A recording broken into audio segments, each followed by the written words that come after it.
Mark, let's start right at the foundation. What is a sales strategy? Sales strategy. I think that word gets tossed around a lot. Strategy, right? We have a strategy for everything. Here's the deal. It's how are we going to tackle the market? How are we going to accomplish whatever the objective is, whether it's an individual objective or it's an organizational objective? It's the plan for how we're going to do it. That's simple. Do you find the staffing and recruiting industry typically has a strategy, or are we just deploying sales tactics? Yeah, I would say even more. Staffing companies have sales reactions. I don't even know. I would love to think that we're as far along as having full-blown, thought-out tactics, but I think most of the time we have reactions. Yeah, and it is reaction, right? I know in my 11 years in the industry now, it's this pendulum swinging back and forth, right? We either need candidates or we need clients. There's never this, why don't we just tackle and raise both, right? And just sort of have this effort to get both candidates and clients and just grow our business. It's either one or the other. Why do you think it is that way? Well, the pendulum's not determined by us, right? It's determined by the market and it's determined by our customers, their need. And so we're reacting or responding to that need. And the reality is, and the good news for us is, client companies out there, they're also reactive. They're reacting. That's what drives that pendulum. And if there was any kind of a balance, if there was ever a time where that the whole system was in balance, they wouldn't need us anymore. So they're using us to help control that pendulum swing so it doesn't swing wildly out of control. And it's their needs, it's their inability to get their arms around that pendulum swing that actually puts us in business. So it's a good thing. It feels frustrating for us, but it's a good thing. How do you propose we go from being reactive to more proactive with our sales efforts? Yeah. Oh, yeah. So not in every case, but in some cases, that pendulum swing is totally predictable. Totally predictable. Let me give you an example. So when I first meet a potential staffing client, one of the very first questions out of my mouth is, do you use staffing as part of your strategy, as part of your operating plan, or is it a necessary evil? And so their answer to that question helps me determine how their business is set up and how I can engage with their business. So if they say, well, we use it as part of our operating plan, we use it part of our strategy, then I know that they're probably in a volatile business that does this all year, right? So you think about any type of seasonal businesses, outdoor businesses like construction or landscaping or whatever, even manufacturing, all of those have really predictable seasonal peaks. So as a staffing company, what I have to do is get my arms around those seasonal peaks. If I know when those peaks are going to happen, well then, man, I just got to contact those clients just before the peak's supposed to happen. So we can help both ourselves and them get less reactive by just understanding the volatility of the business, because that stuff happens over and over and over again. Now, then there's the second group of people that are like, well, we really want to work ourselves out of using staffing companies, or we use our staffing right now because our business is chaotic and we're just trying to get our arms around it. We can't hire, whatever.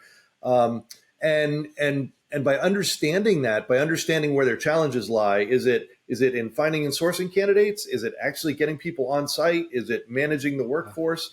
By then digging in deeper to what they're actually trying to get a handle on, well, then we can help them kind of calm things down a little bit, right? So it starts with understanding what your customers are using staffing for, and then just digging in.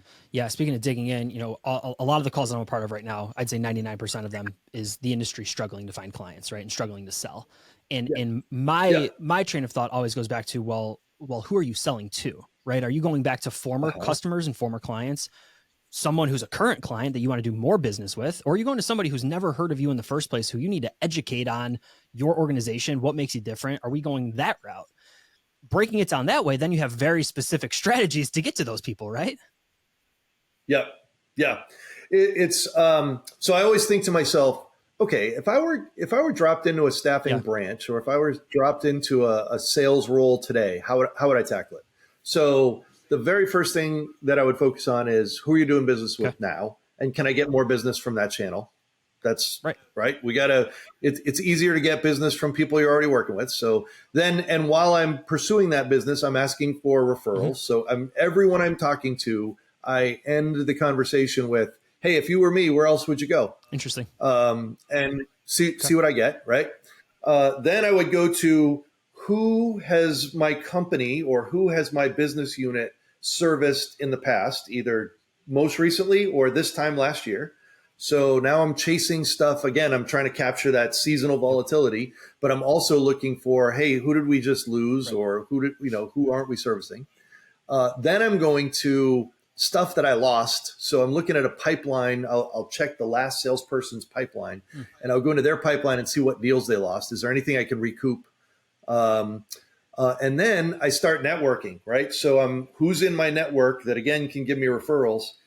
I'm doing all of that before I make a single phone call, before I make a single cold call. I mean, so there's a ton of work to be done. Oh, and by the way, if you walk into any staffing company in the country and you sit down at a salesperson's desk and you pull open the drawer at the desk, there's going to be a rubber banded stack of business cards in there that are probably great leads, right? Somebody already did the legwork to go chase that stuff down. May as well start calling those before I crack open the proverbial yellow pages. And this could just be nearsightedness, and this could just be my stereotype of what I see. I feel like as an industry, and again, could be just my stereotype, and again, what I'm seeing, we don't necessarily try to get additional business from current customers. We're always looking for new fish. We're looking for a new pond to fish in. We're looking at even drastically going to a different niche or a different vertical before saying, hey, Mark, I know I'm helping you with X. Could I potentially help you with Y? Why do you think, and if I'm wrong, correct me there, but again, that's what I'm seeing. Why do you think that's the case? Yeah, I know why that's the case. It's because nobody assigns someone to do it. Isn't that crazy? Like we just haven't, as an organization, we haven't actually appointed someone and said, that's your job. We always say you need to get X number of new clients. You need to get X number of new business. But we don't say you're responsible for growing accounts by this much, by 20% or 10%, or getting 5 new deals from current customers. I think it's because we assume someone's going to do it. Surely someone will do it. Is that operations job? Is that the recruiter? Is that the manager?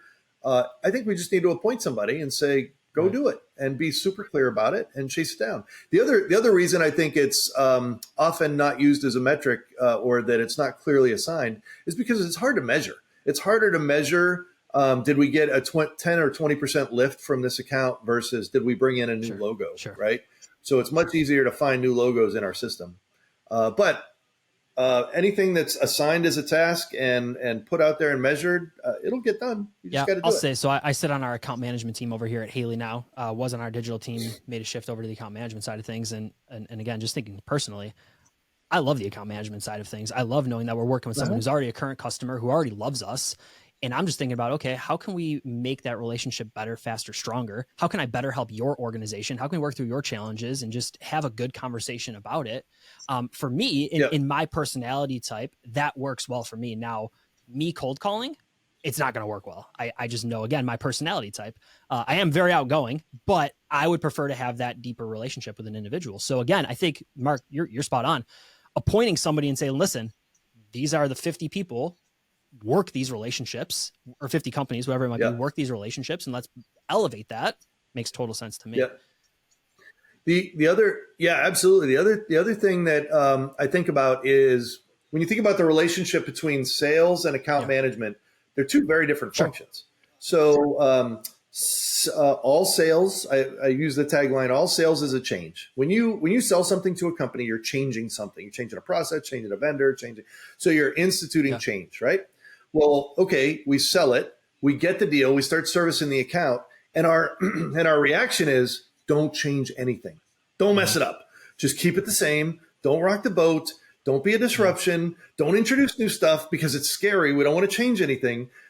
But the reality is, if we're going to get them to do something different again, meaning taking more people or letting us into a new department, we have to get them to change. But it's two separate functions. So we've got to get over that hump of once we get the account, it's okay to continue to change. It's okay to push their buttons, push them around a little bit. figuratively. Don't actually push your customers, but but it's okay to continue that evolution, right? Don't just try to keep status quo. Yeah, Mark, you in your talk at the NISA Staffing Sales Summit, which is where I was most recently introduced to you, and I know you've been a friend of Haley Marketing for quite some time now, and we've crossed paths a few times. You really broke down what I would consider as almost like a 4-step sales strategy blueprint, right? And you had a great slide in that deck that I actually saw somebody posted on LinkedIn, and it caught my eye before I knew we were going to sit down and talk for this episode. You said, no one needs a 1/2-inch drill bit. They need a 1/2-inch hole. I know what that means, but why don't you walk us through what that might mean for the listeners? Yeah. So one of the first questions that I'll ask staffing companies is, what do you sell? What do you sell? What is it you're selling? And the answer that I get 95% of the time is people. I sell people. And on its surface, that's what it looks like. But what we're really doing is we're selling what the people do. Right. So as a client company, as someone that uses staffing services, if you were to ask them, hey, what are you buying? In some cases, they'd tell you people, but what they're buying most of the time is solutions. They need a manufacturing order filled. They need pallets dropped. They need something built. They need an executive to run a business unit of theirs. That's what they're actually trying to accomplish. My business partner, Jim, says all the time, it's if we're in the people business, we're in trouble, because most of our customers are trying to figure out how to do a lot of jobs without people. They're trying to automate. They're trying to do some.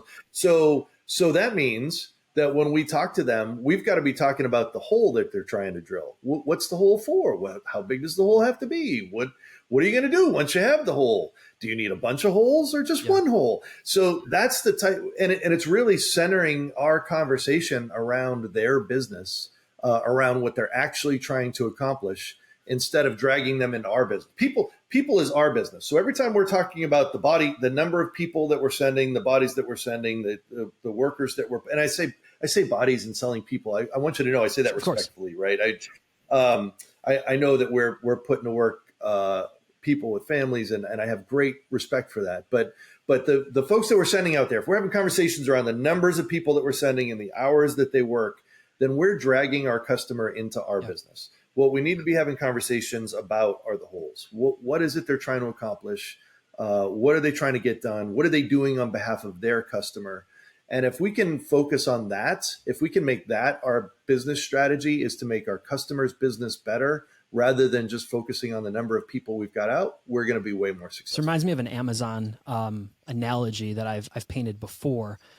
Amazon did not want to get into the smart speaker business, right? And if you're familiar, and I'm not going to say her name because everyone listening right now, the Sysmexa discs will go off, but they didn't want to get into smart discs and smart speakers, but they wanted to be in every room of your house, so that if you needed to order soap, or you're in your bathroom and you need to order body wash, or you're in your kitchen and you need to order pots and pans, you can say, Sysmexa, add pots and pans to my cart, and in one more verbal cue, it's ordered. So the thought is, well, what does that person actually need? They don't need another speaker, right? Sure, I have Amazon Music and I can listen to Kenny Chesney or whatever if I want to. That's not why they want to be in my room, though. They want to be in my room because they want me to be able to purchase from them easily and efficiently. And the thought of, no one needs a 1/2-inch drill bit, they need a 1/2-inch hole. Friends, if we can think backwards, and it's not even really backwards, but think about the end result, we can certainly sell a lot better. Yeah, that's it. Thinking with the end in mind. Where's this going to go? And that's part of eliminating that reactivity is considering the end in mind. We approach new prospects like, hopefully they'll take people from us. Hopefully they'll say yes to one person and we can get a relationship started.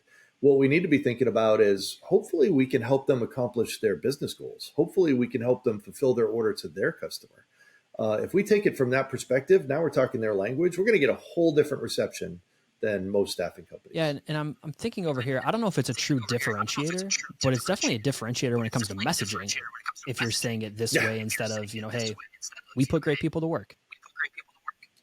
I've seen it. I've sold that way for years, and the reaction is completely different. Completely different. I have a little game I play on sales calls sometimes when I'm working with staffing customers. Like, how little can I actually talk? Like, how little can I say? So I'll lob a couple questions out there about their business, and that's it. I just buckle up and sit back, wait for the ride, because customers, prospects love to talk to you about their business. So when I see staffing salespeople that go in, they're like, I can't get people to give me the time of day. And my first reaction is, well, it's because they don't want to talk about you. They don't care about you or your business or your staffing company or anything. They talk about themselves. That's what they want to talk about. So engage that and sit back and enjoy the ride. That's a lesson from Brad Smith, who's a friend of the show here and our chief strategy officer. He taught me a long time ago. The first question you ask on a client call is how's business, and then you just shut up and listen. Because within that, not only will they actually tell you, but you're going to get to the, peel back the onion and peel back the layers and actually get to what you need to. Yeah, right. Mark, so we know what we're selling. How do we identify who we're selling to? Ideal customer profile. I mean, you do really well. Everyone needs to have an ideal customer profile. By everyone, I mean every single salesperson needs to have an ideal customer profile. And it's made up of components of company size and shape and industry and all that stuff. But geography plays a part in that. Who you're selling to within that company plays a part in that. So I think about, if you go to HR purchasing, you're already commoditizing yourself versus going to operations or executive level. So know who your target is, who you're going to, know what the company looks like, size, shape, industry, all that stuff, of course. But then there's also some psychographic type stuff that we're looking for, like how well do they communicate? Going back to that first question that I asked of, is staffing part of their strategy or is it a necessary evil? I would rather work with companies who you see it as part of their strategy. So understanding who your target is and not just slinging mud through your entire city is going to be way more effective. Yeah, we had Tom Urban a little while ago who mentioned that as a stereotype, we typically aim too low when we're prospecting in the organizational hierarchy, right? When you think about selling to a new customer, where should we be aiming? High as you can, highest possible place. I would much rather get bumped down. It's tough to get a hold of executives. They have higher expectations. We can't just walk in on them. It takes some work. But once you get them, they'll put you in the right place. They'll bump you down, and it comes with borrowed authority. Now you can walk into some of those same contacts, operations or HR that you would have went to anyway, but you've got the weight of the referral from some executive. That's always the best place to go. The problem becomes you got to do a little bit more legwork. You got to be more thoughtful. So you've got to hang out where they hang out. You've got to go to the events that they're going to. You've got to call them and be persistent. You've got to have a good value prop or they're going to shut you down. So you've got to have some prep work. You talked about ideal customer profile, and I think you even started to allude to ideal entry point. Can you walk us through finding the ideal entry point one more time? Yeah. So I start as high as I can go. So I want to get, and if you're using Zoom Info or Apollo or some other tool out there, it should be easy enough to get an email address or a phone number. So I start as high as I can go. I craft a decent value prop, one for each level of the organization, because they're going to be different. If you're talking to a CEO, CFO, they're going to want to hear about ROI. And anyway, so have your value prop nice and clear, but take that entry point as high as you can get it. There was another thought that I had. Hang on, I'm trying to get a thought back. Entry point. Oh, I'm having an old man moment. Sorry, man. Entry point. Oh, here's what I was thinking about. A coach in the organization. So sometimes if I'm getting stuck or I'm having a hard time with, I just can't get anybody, or I can't get anybody at the top, then I might go to where the vendors hang out. Places like if it's a physical plant building, I might go to the loading dock. I might talk to other people in the organization that are close to my level, say a line supervisor or a manager or something, and just say, hey, I need some help. Can you help me just navigate the system here? That's an okay call to make, is to get some help navigating the system and get a coach in the organization. And here's a free tip. If I'm really stuck, if I can't get anything back from the organization, I fill out one of those forms on the website, and someone from sales will call me back. And I immediately tell them when they call me back, listen, I don't want to be deceptive here, but I'm just looking, I'm a sales guy. I'm trying to get into the organization. I can't get anything. Can you help point me in the right direction? Can you just give me a couple of names? And I have a great success rate with that. Rarely do people get ticked. The only time that doesn't work is if somebody calls you back from like a call center or something that doesn't know the organization either. But getting a hold of someone on the sales team of the company that you're trying to pursue is great, because they'll talk. They'll tell you everything. I love that idea. That's a pro tip for you, friends. Mark, how do we tackle the market? That's step 3 of really your hierarchy system here. How do we tackle the market? Yeah. So it's what you're referring to is that 4-block system, right? And I wish they'll have to call me to see a picture of it, but it's like this. It's like a 4-block, right? So you got this axis up here, which is how's the market doing. So down here means the market's going up. It's projecting positive. Across the bottom, we look at what's the level of competition in the market. So left side is light competition, right side is high competition. So if we're in the lower left quadrant of that space, then what I know is things are trending upward, which means people's willingness to buy is going up, and we have low competition. So what that tells me is I need marketing heavy activity. So every door, every floor, or just, I need to be out there, high volume activity, high level of calls. So it helps define for me the types of activity that I'm doing in the market, which is really important, because the same person that's doing a high volume of calls is not that account manager that we talked about earlier, right? Okay, so that's one spot. Spot 2 is we've got really high level, good market growth. I think about 2021 and 2022, where all the staffing companies were growing like gangbusters, right? They were growing crazy. But competitive pressure is getting a little bit higher. Well, now I need a closer. I need somebody that's well-trained in sales, that has a good sales process, that maybe is supported by someone else who's doing the marketing, either a good website or somebody that's making some cold calls. So it's a little bit different salesperson. I get into box 3. Box 3 is what the element that changes in box 3 is higher competitive pressure. So this is where we see good market growth or potentially stagnant market growth, but we have high competitive pressure. Well, now I need a good account manager. I need somebody that's going to care for that account, grow the account. It's not as important that we make 100 phone calls a day, right? And then box 4 is where I think a lot of staffing companies are right now. Frankly, we call that the evolution box, and that's where standing out from the crowd, knowing what your value props are, and knowing that you have a unique process to take care of your customer becomes ultra important. And here's why: because there's so many competitors, right? We see we're in a place now where the market's declining, it's softening just a little bit, but there is still a crap ton of staffing business out there. There's still billions of dollars in staffing.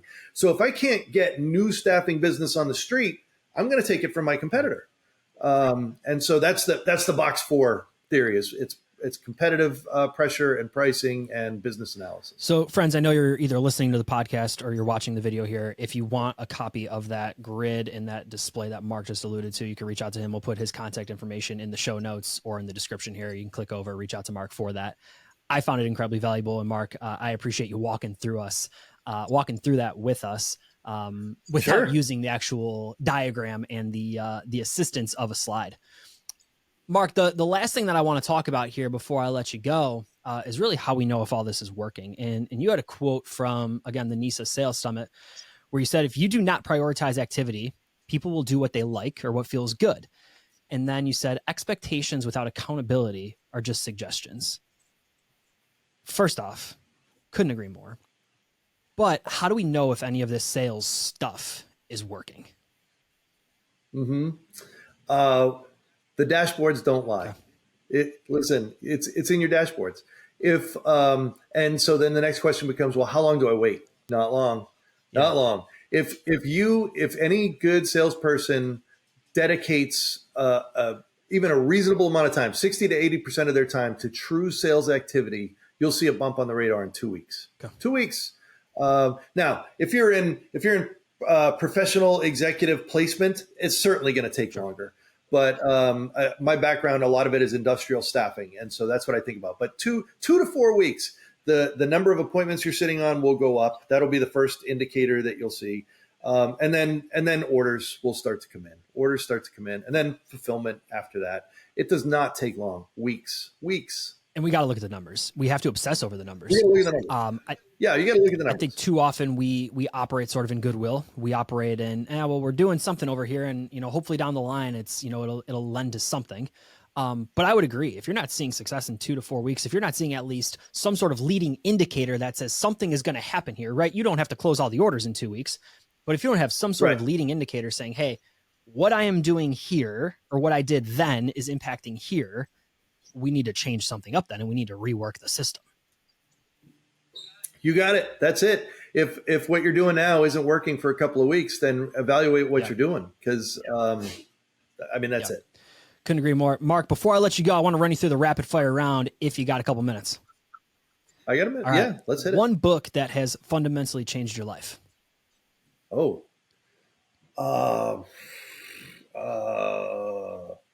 Okay.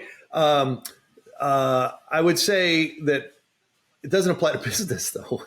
Sapiens. If you haven't read Sapiens, it's amazing. It's a brief history of mankind. It changed how I think about lots of things. So that's the direct answer to your question. I will give you my, for business side, I will give you my favorite author, Pat Lencioni. I love Pat Lencioni. He wrote 5 Dysfunctions of a Team, Temptations of a CEO, Team Player. He's got a lot of books out there that are all fable type books. So they're easy reads for people that don't like to read, but crazy valuable organizational business lessons. Yeah, I'm trying to quickly browse Amazon here because the name is incredibly familiar, but I can't remember which one I actually read or which one you might even be able to see over my shoulder. Probably easier if I just turned around, but familiar with him as well. And I appreciate the suggestion there on the first book. I will check that out. Second question. You got 30 minutes to sit down with anybody, living or dead. Who are you going to sit down with?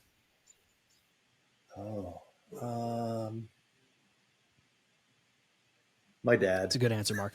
Real good answer. Yeah, my dad. I never knew him. So that'd be, the older I get, the more value I find in extended family and roots and where we've come from and how the heck we got here. Yeah. So, that'd be my answer. And the last one piece of advice that you would give for somebody just starting in the staffing and recruiting industry. Make sure you're having fun. Fun is the barometer. I've told everybody that I've ever interviewed, you either passionately love staffing or you passionately hate it. There's no in between. If you're in between, you just don't hate it yet. So fun is the meter. If you're having fun every day, then love it and experience it and suck it up. If you're not, there's a problem because it gets in your blood so fast that it's one or the other. I say all the time, the second I stop having fun with it, I'll be done. And that's, I couldn't agree more with that. Right. I think about the podcast here specifically. It takes a lot of time and it takes a lot of off hours time, but this, I have a ton of fun doing it, ton of fun talking to people. So Mark, anything from me before I let you go? I appreciate you doing this. I love the collaboration. I love that we're spreading good news out there. I like seeing people succeed. And like I said, people love staffing, so they tend to stay in the industry for a long time. And so whether you use these skills at your current company or somewhere else, it's cool to see that Haley and you, Brad, are just sharing positivity and good news with people. He's Mark Winter, Principal CEO of WinSource Group. Mark, thanks so much for coming on and taking the stage with me.